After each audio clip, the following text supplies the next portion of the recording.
Good evening, good evening, good evening, a very good evening to all. भाई, class live हो चुकी है। सबसे पहले तो ये बताओ, Manish, Gaur, Priya, Jitesh, Rahul, Nidhi, Shikha, Parul, Mayank, Deepti, Alok, Yukta, class everything is perfect. Audio video quality एकदम परफेक्ट है।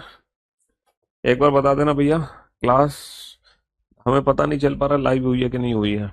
हाँ जी। कमेंट्स तो आप लोगों के आ रहे हैं। Vandana, Manish, Madhu, Ranjeet, Rahul, Diwakar, Deepanjali, a very good evening to all. A very good evening. Class live हो चुकी है। वंदना, गुड।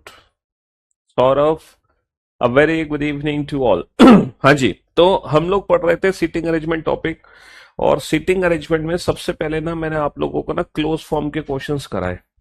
अभी हमने ओपन फॉर्म की शुरुआत नहीं करी है। और जो भी हमने क्लोज फॉर्म के क्वेश्चंस किए हैं वो बिल्कुल बेसिक लेवल के क्वेश्चंस किए हैं।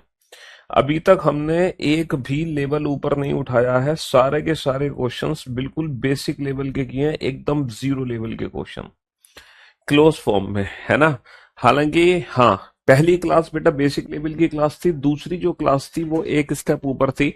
सेकेंड क्लास में हम एक स्टेप ऊपर उठे। पहली क्लास में जितने भी क्वेश्चंस हमने सॉल्व किए थे, सारे के सारे क्वेश्चंस हमने सिंगल सर्कल से सॉल्व किए थे, सिंगल सर्कल से। लेकिन दूसरे दिन हमने पॉसिबिलिटीज बनाना भी सीख लिया। हमने सीटिंग अरेंजमेंट की पॉसिबिलिटीज भी बनाना भी सीख लिया और हमें पता चल गया कि पॉसिबिलिटीज कैसे बनाई जाती हैं। हालांकि पॉसिबिलिटी पर बेस्ड मैंने अभी तक सिर्फ एक ही क्वेश्चन आपको कराया है, सिर्फ एक क्वेश्चन। और बाकी के ये जितने भी क्वेश्चन है विदाउट यूजिंग एनी पॉसिबिलिटीज हम सॉल्व कर रहे हैं। और टोटल हम कितने क्वेश्चन सॉल्व कर चुके हैं? 9 क्वेश्चन भैया सॉल्व कर चुके हैं, 9 क्वेश्चन, है ना। हाँ जी। टोटल हम 9 क्वेश्चन सॉल्व कर चुके हैं। अब हम आगे बढ़ते हैं और क्वेश्चन नंबर 10वें की तरफ बढ़ते हैं। देखते हैं कि क्वेश्चन नंबर 10 में पॉसिबिलिटी की रिक्वायरमेंट है कि नहीं है। अगर रिक्वायरमेंट होगी तो ठीक है, नहीं होगी तो और बढ़िया बात है। अगर पॉसिबिलिटी चाहिए भी होगी तो अब हम पॉसिबिलिटी बनाना बड़े प्यार से सीख चुके हैं। अभी बेटा हम सर्कुलर फॉर्म के क्वेश्चन ही कर रहे हैं। पहले एक बार सर्कुलर फॉर्म में एक लेवल तक आप लोगों को पढ़ा दूं, है ना, ताकि उसके बाद एसएससी लेवल के कोई भी क्वेश्चन को आप सॉल्व कर पाओ, है ना। चाहे यूपीएससी लेवल का हो, चाहे एसएससी लेवल का हो, चाहे रेलवे का हो, चाहे पुलिस का हो, सारे लेवल आप कवर कर लोगे। बस आज की क्लास के बाद सर्कुलर फॉर्म के सारे लेवल आपके कवर हो जाएंगे। फिर कल मैं आप लोगों को, या आज ही मैं आप लोगों को रो वाले बेसिक क्वेश्चंस पढ़ाऊंगा। फिर रो के थोड़े से एडवांस लेवल के क्वेश्चन करेंगे। फिर उसके बाद मैं आपको एक अलग लेवल के क्वेश्चंस कराऊंगा, है ना, जो मतलब काइंड ऑफ कह सकते हो बैंकिंग लेवल। लेकिन पूरी तरीके से बैंकिंग लेवल की हम प्रैक्टिस नहीं करेंगे, बट कुछ क्वेश्चन मैं करा दूंगा। फिर मैं आप लोगों को ना पीवाईक्यूज के क्वेश्चंस की प्रैक्टिस कराऊंगा, जो आपके रियल एग्जाम में सीटिंग अरेंजमेंट के क्वेश्चन अभी पूछे गए हैं ना, एसएससी सीजीएल मेंस में और सीएचएसएल मेंस में। देखो, ज्यादातर सीटिंग अरेंजमेंट के क्वेश्चन जीडी में आते हैं। जीडी का जब भी आप पेपर दोगे, एक सीटिंग अरेंजमेंट का क्वेश्चन 100% आपको देखने को मिलेगा, जीडी में, सीपीओ में, है ना, स्टेनो में, सीजीएल मेंस में, सीएचएसएल मेंस में। हाँ जी। चलिए, कंप्यूटर की क्लास के बारे में बोल देंगे बेटा, चलेंगी, जल्द चलेंगी। चलिए, बनाइए इस क्वेश्चन को फटाफट से, जल्दी से बनाओ बेटा।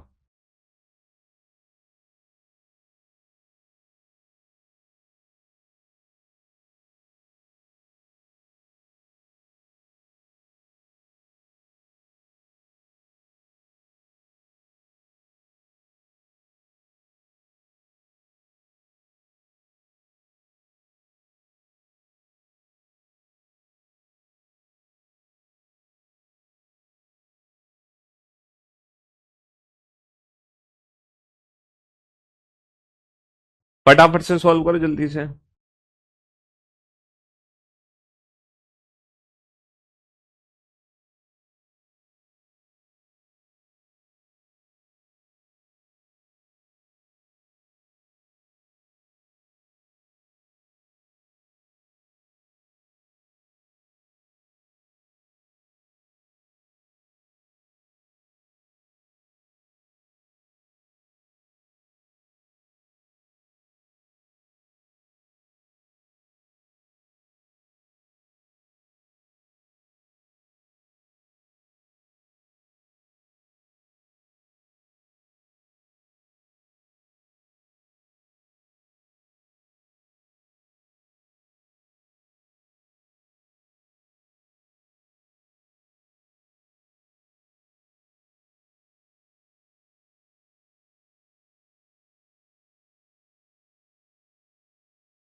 सिलेबस हो जाएगा भाई, बस लगभग खत्म होने की कगार पे ही है सिलेबस, और सिलेबस में बचा गया। सिलेबस खत्म होने की कगार में ही है मेरे भाई, सिलेबस में बचा ही क्या।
हाँ जी,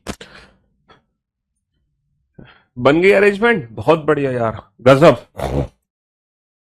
गुड जॉब। अब हम इन अरेंजमेंट को सॉल्व करते हैं, ठीक है। अब बोर्ड पर आप लोग ध्यान से देखना, ध्यान से सुनने और समझने की कोशिश करना, ये अरेंजमेंट कैसे डील होगी, ठीक है। 8 दोस्त हैं, P Q R S T V U W, एक वर्गाकार टेबल के चारों ओर इस प्रकार बैठे हैं कि 4 दोस्त 4 कोने पे, 4 भुजाओं के मध्य में।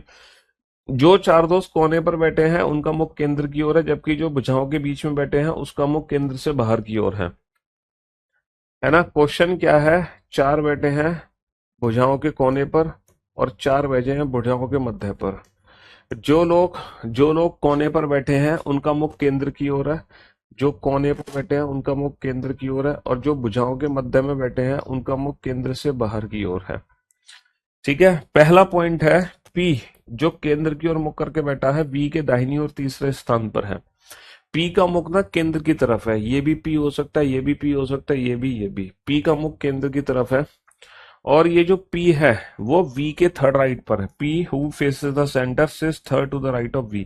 ये V के थर्ड राइट पर है, तो V को मैं कहाँ बैठाऊं सर, 1 2 3। अगर मैं V को यहाँ बैठा दूंगा तो V का थर्ड राइट बेटा इधर आ गया, तो V कभी भी ये नहीं होगा, V 100% ये होगा V का थर्ड राइट 1 2 3, क्योंकि B का फेस बाहर है तो B का दायां इधर होगा, V का राइट इधर होगा जो हमारा राइट है, 1 2 3। तो V के थर्ड राइट पे P आ गया, बहुत बढ़िया, बहुत बढ़िया। टी जो केंद्र की तरफ बैठा है वी के बगल में नहीं है, T who faces the centre is not an immediate neighbour of V. T who faces the centre, T का फेस सेंटर में है लेकिन वी के बगल में नहीं है बेटा, टी जो है वो वी के बगल में नहीं है, तो टी डेफिनेटली यहाँ आएगा, टी डेफिनेटली यहाँ आएगा। वी और डब्ल्यू के बीच में सिर्फ एक व्यक्ति है, only 1% sit between V and W, V और डब्ल्यू के बीच में एक है, तो बेटा डब्ल्यू ये भी हो सकता है, डब्ल्यू ये भी हो सकता है, पता नहीं पॉसिबिलिटी बनानी पड़े या नहीं, चलो। S sat second to the right of Q, S Q के दाहिनी ओर दूसरे स्थान पर है, क्यू के सेकंड राइट पर एस है, क्यू के सेकंड राइट पर एस है, and Q faces the centre, और क्यू का मुख केंद्र की तरफ है। क्यू के सेकंड राइट पे कौन है, एस। अच्छा, क्यू को मैं यहां नहीं बैठा सकता क्योंकि क्यू के सेकंड राइट पे कभी भी एस नहीं आ सकता, तो डेफिनेटली क्यू ये है, क्यू के सेकेंड नाइट पे ऐसा है, क्यू का फिर सेंटर में, सेंटर वाले दो ही बचे थे, क्यू यहाँ नहीं आ सकता, तो क्यू डेफिनेटली क्यू यहाँ आएगा। अच्छा, आर पी के एकदम बगल में नहीं है, R is not immediate neighbour of P. बेटा पी के बगल में कभी भी आर नहीं आ सकता, अगर पी के बगल में आर नहीं आ सकता, डब्ल्यू की दो पोजीशन थी, है ना, पी के बगल में कभी भी आर नहीं आ सकता, तो डेफिनेटली आर यहाँ आएगा। और डब्ल्यू, वी और डब्ल्यू के बीच में एक है, तो डब्ल्यू यहाँ नहीं आएगा, तो डब्ल्यू यहाँ आएगा। बचा कौन, बचा कौन, वाई। तो यहाँ भी हमें पॉसिबिलिटीज बनाने की जरूरत नहीं पड़ी, और बिना पॉसिबिलिटीज बनाए हमारा काम चल गया। अगर हम क्लॉकवाइज डायरेक्शन में घूमते हैं एस से शुरू करके, तो एस के बाद वी आएगा, वी के बाद क्यू, फिर डब्ल्यू, फिर पी, फिर वाई, फिर टी, फिर आर। एस वी क्यू, अगर आप क्लॉकवाइज डायरेक्शन में घूमते हो तो। सीटिंग अरेंजमेंट को समझने के लिए सबसे पहले आप पहली क्लास देखो, और उस क्लास में मैंने जो भी क्वेश्चन कराए अपने घर पे दो दो बार सॉल्व करो। फिर आप इसकी दूसरी क्लास देखो, और फिर दूसरी क्लास में जो क्वेश्चंस मैंने कराए उनको आप तीन तीन बार सॉल्व करो। फिर आप तीसरी क्लास देखना, और इस क्लास में जितने भी क्वेश्चन मैं कराऊंगा वो अपने घर पे एक ही क्वेश्चन को चार चार बार सॉल्व करना है। आपको एक ही क्वेश्चन कितनी बार सॉल्व करना है, चार बार। सिटिंग अरेंजमेंट और पजल की बेस्ट प्रैक्टिस यही है कि आप एक ही क्वेश्चन को मल्टीपल टाइम सॉल्व करो, ना कि मल्टीपल क्वेश्चन को वन टाइम सॉल्व करो। ये सिटिंग अरेंजमेंट पजल बाकी चैप्टर से थोड़ा सा डिफरेंट होता है प्रैक्टिस पॉइंट ऑफ व्यू से, क्योंकि यहां पर जब हम एक ही क्वेश्चन को मल्टीपल टाइम सॉल्व करते हैं ना, तो हम क्वेश्चन को पढ़ना सीखते हैं। हमें क्वेश्चन को पढ़ने का तरीका पता चल जाता है कि कैसे हमें क्वेश्चन को पढ़कर जल्दी समझना है। समझ रहे हो?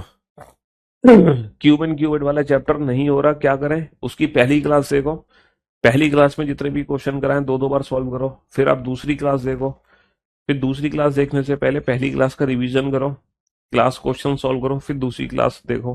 फिर तीसरी क्लास देखने से पहले पहली दो क्लासेस के क्वेश्चन सॉल्व करो, फिर तीसरी क्लास देखो। इस तरीके से क्लासेस देखो। किसी भी चैप्टर में अगर दिक्कत है तो सबसे बेस्ट अप्रोच यही है उस चैप्टर को पढ़ने का। समझ रहे हो? चलिए, क्वेश्चन नंबर 11।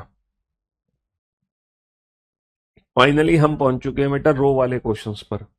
सर्कुलर फॉर्म के बेसिक क्वेश्चंस खत्म हो चुके हैं। अब मैं आप लोगों को रो वाले क्वेश्चंस की बेसिक ट्रिक समझाऊंगा।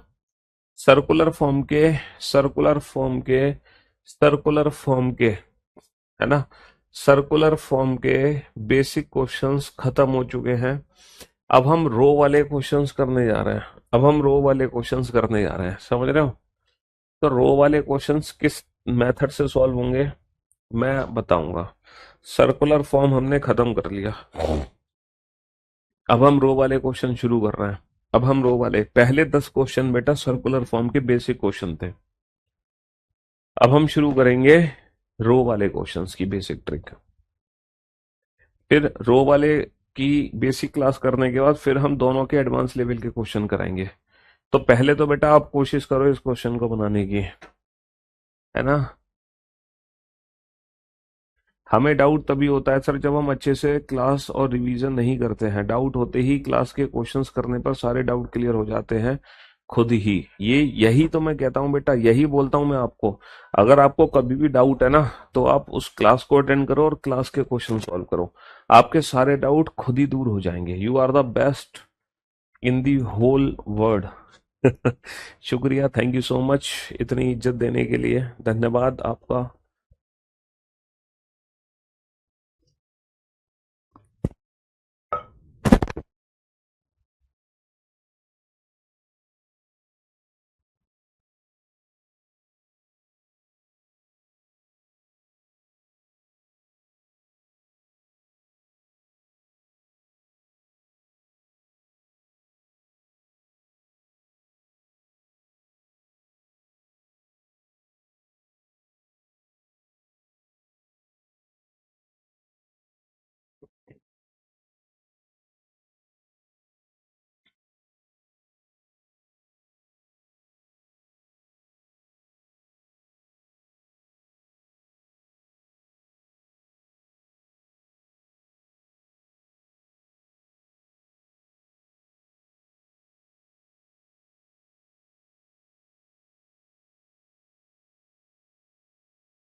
हाँ जी।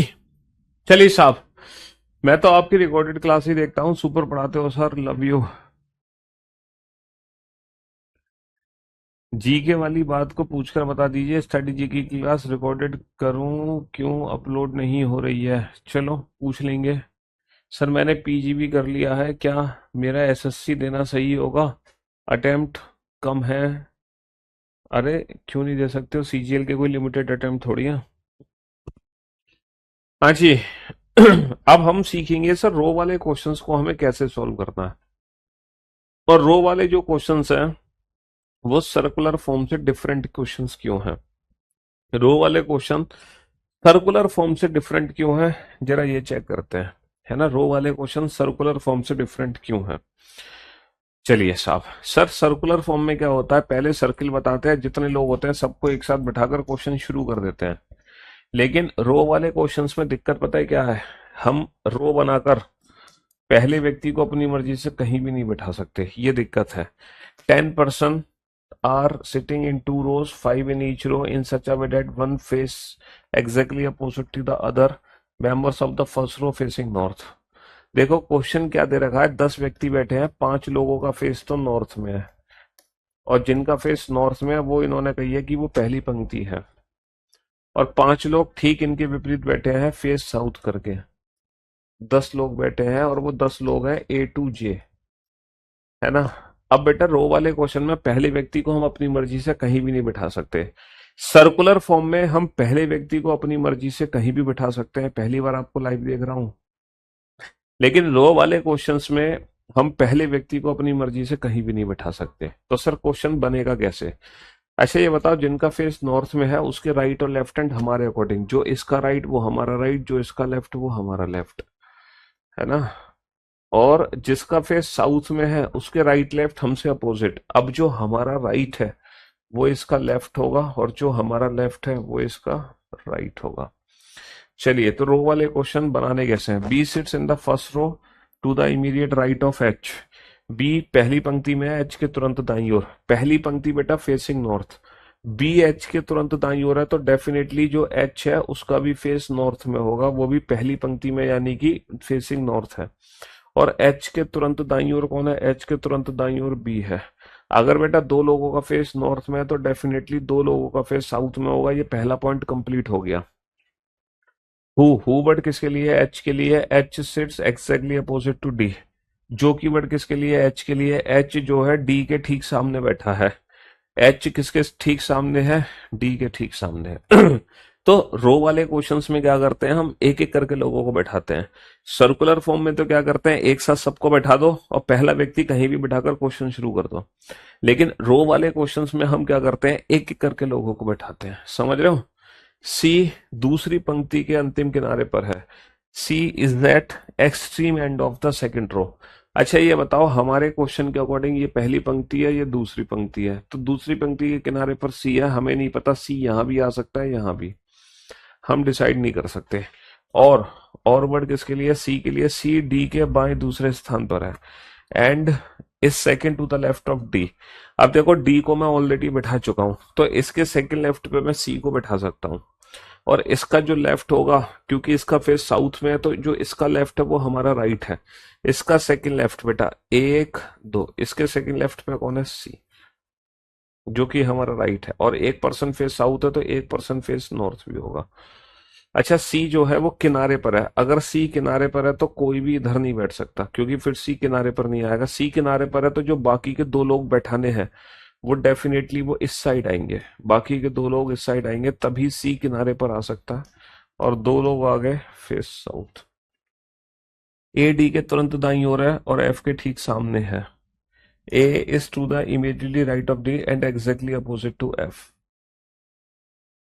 ए डी के, है ना, A is to the immediately right of D. देखो डी का इमीडिएट राइट, इसका इमीडिएट राइट होगा हमारा इमीडिएट लेफ्ट।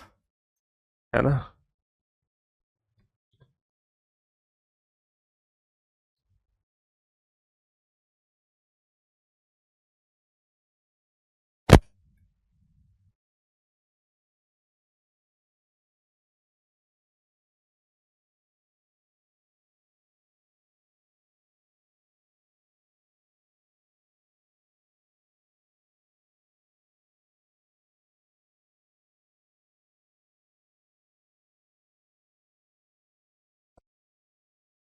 हाँ जी। तो बेटा ए डी के तुरंत दाहिनी ओर है, डी का दायां हमारा बायां, डी का राइट हमारा लेफ्ट हो गया। और वर्ड किसके लिए है? और वर्ड एफ के लिए है, और एफ के सामने तो ये और वर्ड किसके लिए है? और वर्ड ए के लिए है। And, and opposite to F, यानी कि A opposite to F. G E के ठीक सामने है, जो कि मतलब ई दूसरी पंक्ति के किनारे पर है। G is opposite to E, G is opposite to E, हु वर्ड किसके लिए? ई के लिए। E is at one end of the second row. E जो है दूसरी पंक्ति के किनारे पर है, ये पहली पंक्ति है, दूसरी पंक्ति है, इसके किनारे पर यहाँ पे तो सी बैठा है, तो दूसरी पंक्ति के किनारे पर यानी कि यहाँ पर आएगा ई। ई के सामने कौन है? जी है। जी ई के ठीक सामने है, जो कि दूसरी पंक्ति के किनारे पर है। जे किनारे पर नहीं है। अच्छा, जे किनारे पर नहीं है तो जे आ जाएगा यहाँ, बचा कौन? आई। बचा कौन? आई। समझ रहे हो? बचा कौन? आई। हाँ जी। G F H B I E A D J C. Pritam बहुत बढ़िया यार। विनीत वर्मा बहुत बढ़िया यार, गजब, ग्रेट जॉब। हाँ जी, बेहतरीन जॉब, बढ़िया। तो बेटा रो वाले क्वेश्चंस को सॉल्व करने की ट्रिक ये है, तो तुमने दोनों ट्रिक सीख ली, रो वाले क्वेश्चंस को सॉल्व करने की भी ट्रिक सीख ली, और तुमने, है ना, रो वाले क्वेश्चंस को सॉल्व करने की ट्रिक सीख ली, और तुमने वो वाली ट्रिक भी सीख ली। कौन सी ट्रिक? सर्कुलर फॉर्म के क्वेश्चन को सॉल्व करने की। तो बेसिकली हम ट्रिक तो खैर क्या बोले, हम इसको बोल सकते हैं अप्रोच। तो रो वाले क्वेश्चंस की भी अप्रोच तुम्हें पता चल गई है, और सर्कुलर फॉर्म की भी अप्रोच तुम्हें पता चल गई है कि बेसिकली अप्रोच क्या है इन क्वेश्चंस को सॉल्व करने की। दोनों की अप्रोच तुम्हें पता चल गई है। बनाओ, इन दोनों क्वेश्चंस को सॉल्व करो, मतलब दोनों नहीं, इस क्वेश्चन को सॉल्व करो। हाँ जी। तो रो वाले क्वेश्चंस में हम लोगों को ना एक एक करके बैठाते हैं, एक साथ नहीं।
हाँ जी, बनाओ बनाओ भाई।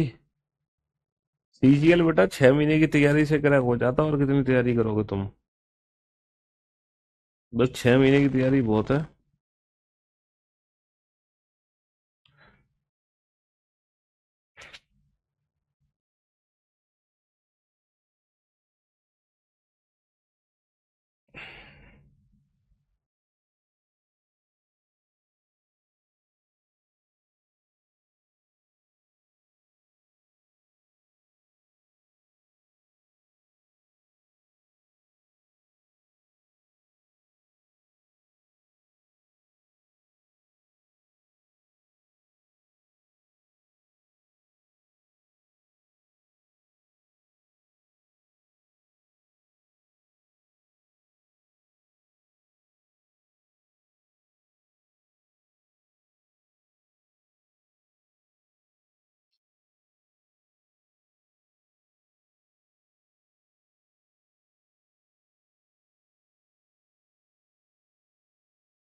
हो गया क्वेश्चन सॉल्व, बहुत बढ़िया यार, गजब।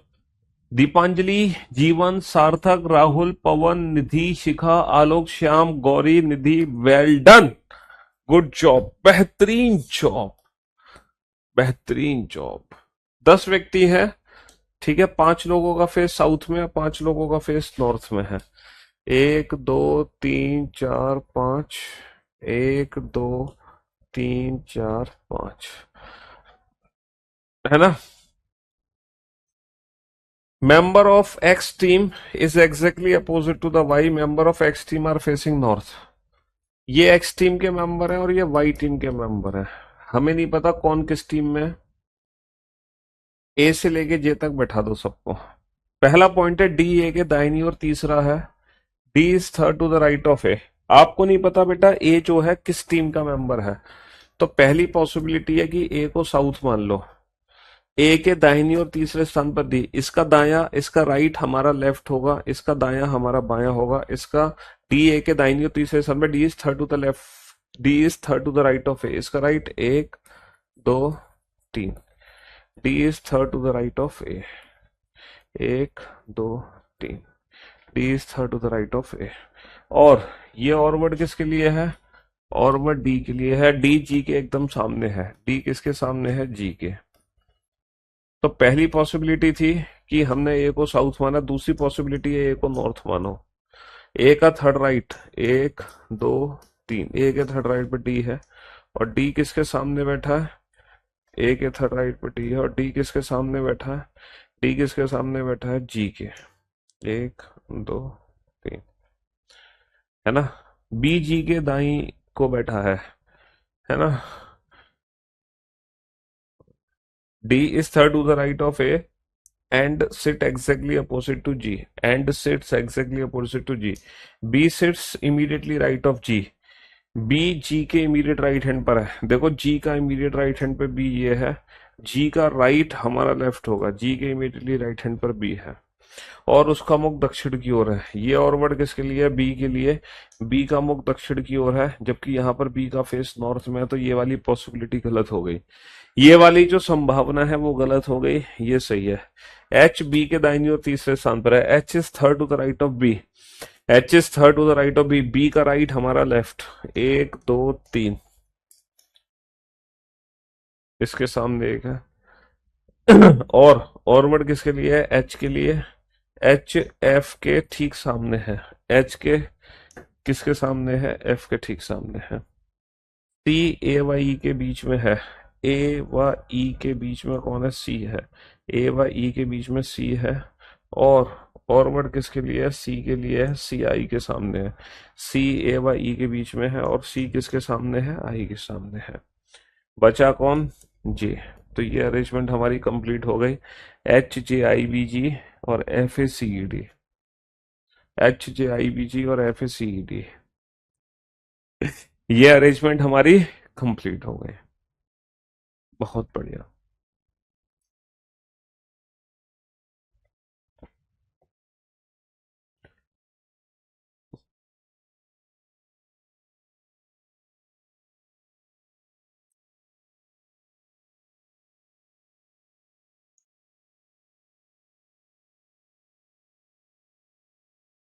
चलिए बनाइए इस क्वेश्चन को।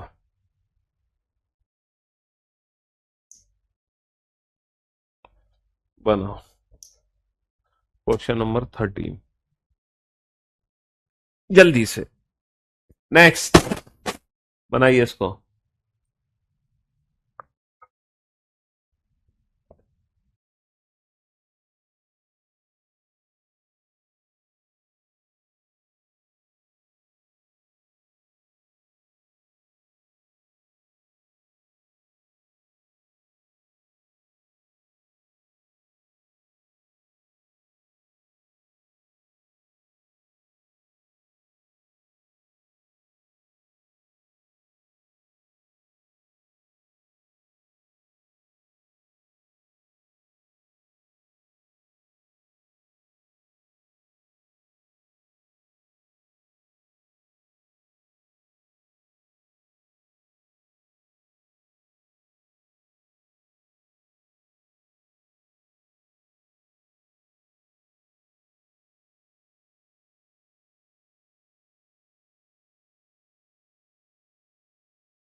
इट बन गया क्वेश्चंस। चलिए साहब, तो मेरे दोस्तों, Priya Pandey, Vishal Rathore, Ankit Tripathi, Vineet Verma, well done, good job. आप बहुत अच्छा पढ़ाते हैं विशाल, बहुत बढ़िया, शाबाश गौरी। चलिए, अब आप बोर्ड पर ध्यान देना, देखते हैं इस क्वेश्चन को। थोड़ा सा बड़ा क्वेश्चन है, क्या हम इस क्वेश्चन को बना पा रहे हैं कि नहीं बना पा रहे, कहीं हम फंस तो नहीं रहे, कहीं कुछ चीजें गड़बड़ तो नहीं हो रही हमसे। हाँ जी। पंक्ति एक में P Q R S T B और उन सभी का मुख दक्षिण की ओर है। पंक्ति दो में ए बी सी डी और एफ उन सभी का मुख उत्तर की ओर है। बैठने की व्यवस्था में एक पंक्ति का मुख दूसरी पंक्ति के सदस्य है। चलिए साहब, पंक्ति एक,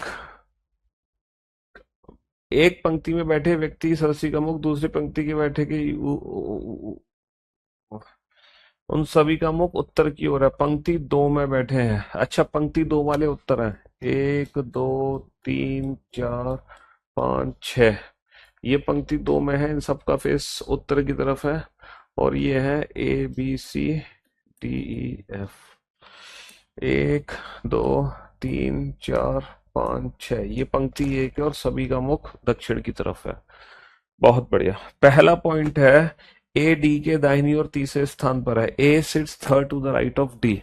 तो बेटा डी जो है वो नॉर्थ वाली पंक्ति में है, दूसरी पंक्ति का नाम दिया गया है इसको, तो सिंगल परसेंट डी को बैठाओ, है ना। और डी के थर्ड राइट पर, इसका राइट एक दो तीन, डी के थर्ड राइट पर ए है, डी के दाईं और तीसरा ए है, और चार लोगों का फेस नॉर्थ में है, तो चार लोगों का फेस साउथ में हो गया। ना तो ए ना ही डी अंतिम छोर पे है, neither A nor D sit extreme end, इनमें से कोई भी किनारे पर नहीं है। टोटल 12 लोग हैं, कोई भी किनारे पर नहीं है, तो दोनों के साइड एक एक बैठा दो, दोनों के साइड एक एक बैठा दो, है ना। टी का मुख डी की ओर है, T is facing D, T is facing, T is facing D, है ना। वी का मुख ए की ओर नहीं है, और वी किसी किनारे पर नहीं है। वी जो है ए के सामने नहीं है, और वी जो है किसी किनारे पर भी नहीं है, तो वी किनारे पर नहीं आएगा और वी ए के सामने नहीं आएगा। वी टी के बगल में नहीं है, V is not immediate neighbour of T, V T के बगल में नहीं है, तो डेफिनेटली बी सिर्फ यहीं आ सकता है। बी किसी अंतिम छोर पर बैठा है, बी किसी एक अंतिम छोर पर है।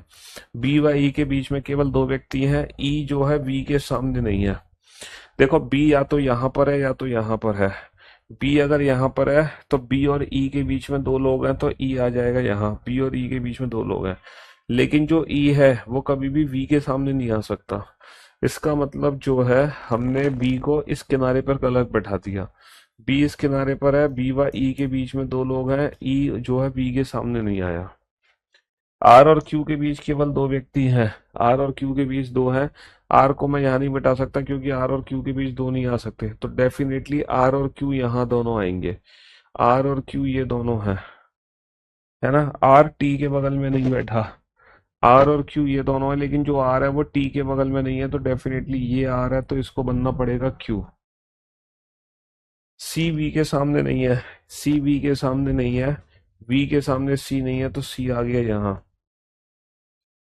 पी आर के बगल में नहीं है, पी अगर आर के बगल में नहीं है तो पी आ गया यहाँ। अच्छा, ऊपर कौन बचा बैठने के लिए, ऊपर बचा एस, और नीचे कौन बचा, नीचे बचा एफ।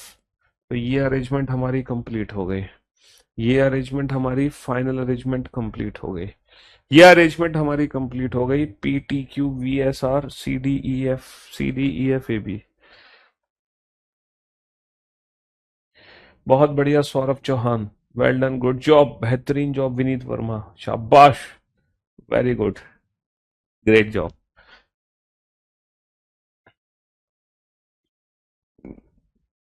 नेक्स्ट।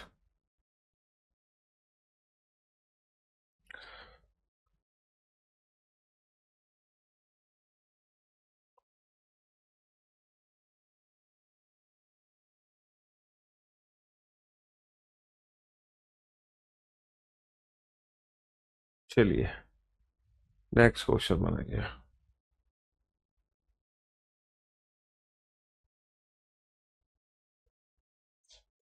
बनाइए। ये बड़े बड़े क्वेश्चन है सीटिंग अरेंजमेंट के, लेकिन अगर हम एसएससी पॉइंट ऑफ व्यू से देखें तो एसएससी पॉइंट ऑफ व्यू से इतने बड़े क्वेश्चन नहीं आते, छोटे छोटे क्वेश्चन आते हैं। लेकिन जब तुम इतने बड़े क्वेश्चंस को सॉल्व करने की हैबिट बना लोगे ना, तो फिर जब एसएससी में क्वेश्चन आएगा तो वो तुम्हारे बाएं हाथ का खेल होगा। फिर जब एसएससी में क्वेश्चन आएगा तो वो तुम्हारे बाएं हाथ का खेल होगा।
हाँ जी, बन गया क्वेश्चन।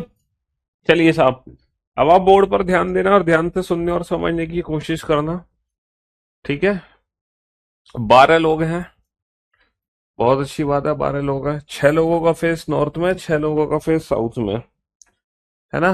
1 2 तीन चार पाँच छ, एक दो तीन चार पाँच छ, है ना। उन सभी का मुख दक्षिण की ओर है। A B C D E F, इन सभी का फेस जो है, A B C D E F, इन सब का फेस साउथ की तरफ है। और P Q R S T B, इन सब का फेस नॉर्थ की तरफ है। पहला पॉइंट है V sits third to the right of S, V S के दाहिनी और तीसरा एस का मुख एफ की तरफ है। वी एस के थर्ड राइट पर है, तो बेटा जो एस है उसका फेस नॉर्थ की तरफ है। और इसके थर्ड राइट, एक दो तीन, वी एस के थर्ड राइट पर है। एस का मुख एफ की ओर है, एस का मुख एफ की ओर है। और चलिए साहब, एफ पंक्ति के किसी छोर पर नहीं है। बेटा एफ अगर पंक्ति के किनारे पर नहीं है, एफ अगर पंक्ति के किनारे पर नहीं है, then there are two possibilities, है ना, एस वी एफ। चलिए साहब, एफ पंक्ति के किसी किनारे पर नहीं है, एफ पंक्ति के किनारे पर नहीं है, इसका मतलब या तो एक पर्सन इधर होगा या फिर दो लोग इधर होंगे। एफ अगर किनारे पर नहीं है तो इसका मतलब या तो एक पर्सन इधर होगा या फिर दो लोग इधर होंगे। समझ रहे हो मेरी बात? बहुत बढ़िया।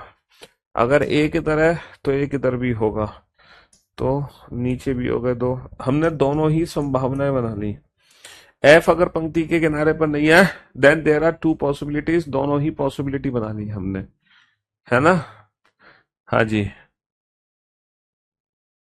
चलिए साहब, चलिए दोनों ही संभावना, डी सी के दाहिनी और तीसरे स्थान पर है। D sits third to the right of C. अब सी को मैं यहां नहीं बैठा सकता क्योंकि सी का थर्ड राइट नहीं है। सी को यहां नहीं बैठा सकता, सी का थर्ड राइट नहीं है। सी यहां आ सकता है, सी यहां आ सकता है। सी यहां नहीं आ सकता क्योंकि सी के थर्ड राइट एक दो तीन, डी नहीं आएगा, तो सी दो जगह आ सकता है। ऐसे ही सी यहां पर आ सकता है, सी के थर्ड राइट पे डी है। सी यहां आ सकता है, सी के थर्ड राइट पे डी है, लेकिन सी यहां नहीं आ सकता, सी के थर्ड राइट पे डी नहीं है, क्योंकि फेस साउथ वालों का राइट हैंड इधर होगा जो हमारा लेफ्ट हैंड है। आर का मुख सी की तरफ है, सी के सामने कौन है? सी के सामने आर है, लेकिन हमें नहीं पता सी को कहाँ बैठाना है, आर को कहाँ बैठाना है। जिसका मुख ई की ओर है वह पी के दाहिनी और तीसरे स्थान पर है। पी के थर्ड राइट पर वो है जो ई की ओर मुख करके बैठा है। और बी और पी पंक्ति के अंतिम छोर पे नहीं है। पी बेटा अंतिम छोर पे नहीं है, पी यहां नहीं आ सकता क्योंकि जो पी के दाहिनी और तीसरा है वो ई के सामने है। पी का थर्ड राइट नहीं हो सकता, पी किनारे पर नहीं है, पी का थर्ड राइट नहीं है। पी के जो थर्ड राइट पर है वो ई के सामने है।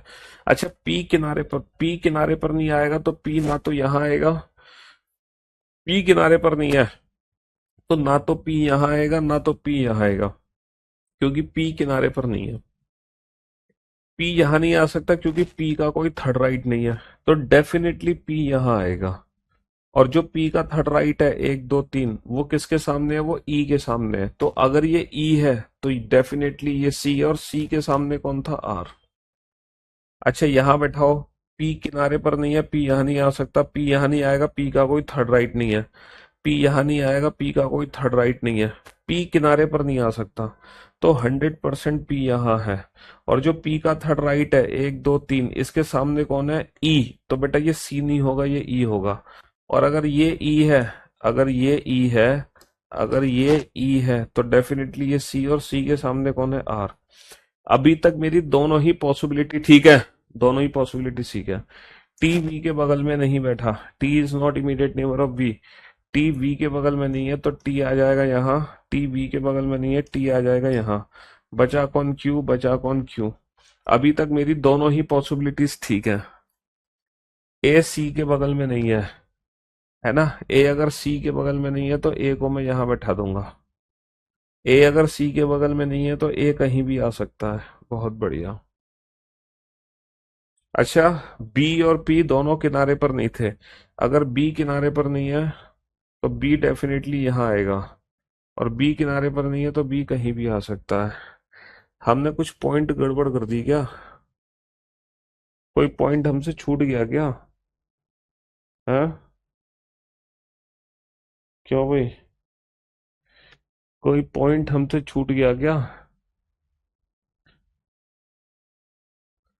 वी एस के दाहिनी और तीसरे स्थान पर बैठा है, एस के थर्ड राइट पे बी है और एस का मुख एफ की तरफ है, एफ पंक्ति के किसी भी छोर पे नहीं बैठा है, ई सी के दाहिनी और तीसरे स्थान पर है, डी हाँ डी को तो बैठा ही नहीं रहे हम, सी के थर्ड राइट पर, एक सेकेंड एक सेकेंड एक सेकेंड, सी का थर्ड राइट, एक दो तीन, सी के थर्ड राइट पे डी आएगा, सी का दाहिनी और तीसरा, एक दो तीन, सी के थर्ड राइट पे डी आएगा। अच्छा, अगर मैं ए को सी के साथ नहीं बैठाऊंगा तो आखिरकार मैं ए को बैठाऊंगा कहाँ? ये वाली अरेंजमेंट गलत हो गई। ए जो है सी के साथ नहीं आएगा तो ए यहाँ आ जाएगा, ए सी के साथ नहीं आएगा तो ए यहाँ आ जाएगा। ये अरेंजमेंट एकदम परफेक्ट है। सी के थर्ड राइट में डी को बैठाना भूल गए थे हम। हाँ जी, सी के थर्ड राइट में डी को बैठाना भूल गए थे। सी के दाहिनी और तीसरा डी।